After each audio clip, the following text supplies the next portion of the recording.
નમસ્કાર દર્શક મિત્રો, તહેલકા ન્યૂઝમાં આપ સૌનું હાર્દિક સ્વાગત છે। ભ્રષ્ટાચારનો ભૂવો, અંકલેશ્વરના ઓએનજીસી ઓવરબ્રિજ પર ભૂવો પડ્યો, બ્રિજની કામગીરી સામે સવાલ ઉઠ્યા।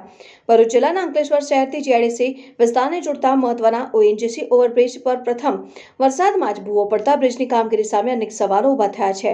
અંકલેશ્વરમાં છેલ્લા 4 દિવસથી વરસાદી માહોલ જોવા મળી રહ્યો છે, ત્યારે વરસાદી માહોલમાં અંકલેશ્વર શહેરથી જીઆઈડીસી વિસ્તારને જોડતા મહત્વના ઓએનજીસી ઓવરબ્રિજ પર કાબુ પડ્યું હોવાનું દ્રશ્યો સામે આવ્યા છે। ઓએનજીસી ઓવરબ્રિજને 1.5 વર્ષ માટે સમારકામ અર્થે બંધ રાખવામાં આવ્યો હતો અને તાજેતરમાં જ વાહન વ્યવહાર અર્થે શરૂ કરવામાં આવ્યો છે, ત્યારે પ્રથમ ચોમાસામાં જ ઓએનજીસી ઓવરબ્રિજ પર ગાબડું પડતા બ્રિજની કામગીરી સામે અનેક સવાલો ઊભા થયા છે। કામની ગુણવત્તાને લઈને ભ્રષ્ટાચાર આચરાયો હોવાના પણ આક્ષેપ થઈ રહ્યા છે।